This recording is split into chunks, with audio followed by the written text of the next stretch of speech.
My name is Paul Sutton. I teach at the University of Denver. This talk is titled The Real Wealth of Nations, Mapping and Monetizing the Human Ecological Footprint. Hopefully we'll raise some provocative questions about the limits to growth.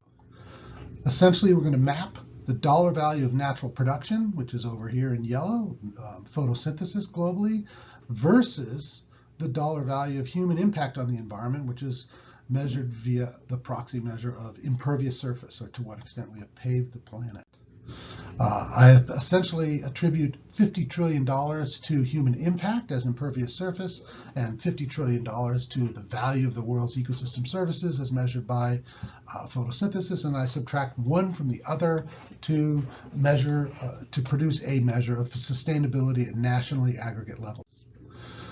This demonstrates that using nighttime satellite imagery and population density together, you can build a model that produces a map of impervious surface. This paper describes that in more detail. We apply that model globally and we get a global map of the extent to which we have paved the planet in a spatially explicit way.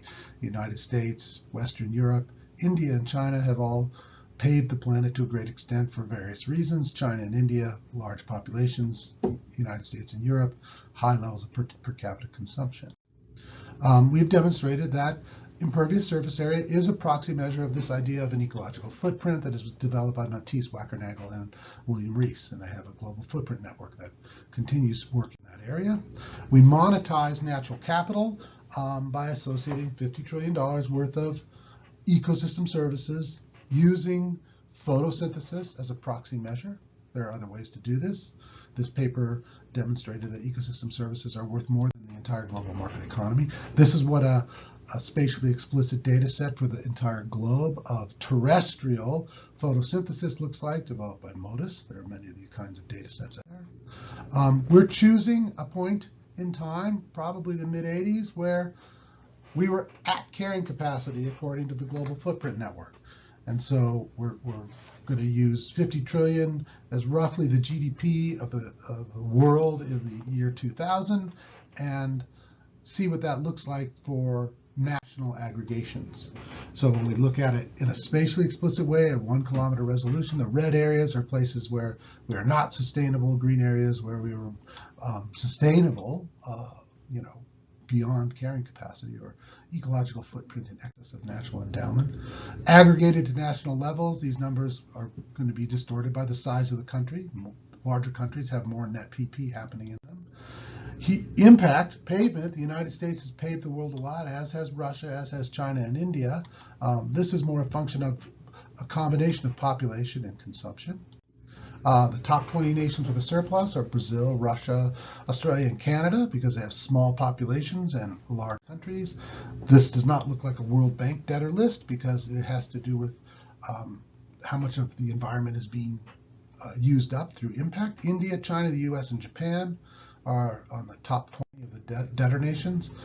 The study suggests, as we look at the sustainability question through an ecological economics lens, that high per capita consumption countries can be living sustainably, Australia and Canada, or unsustainably, Japan and the US.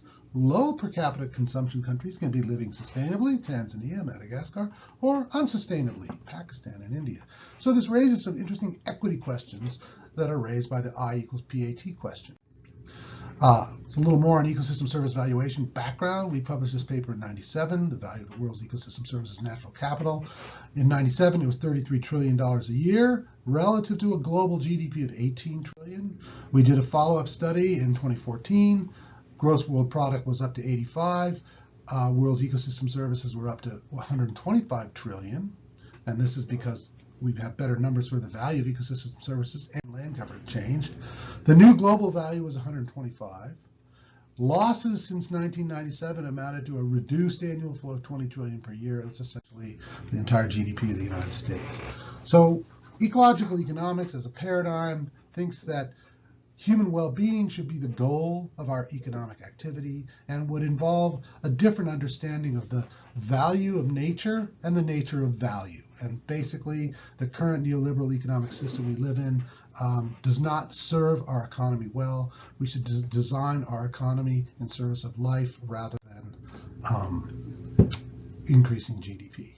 Thank you very much. Please send questions and or comments to me.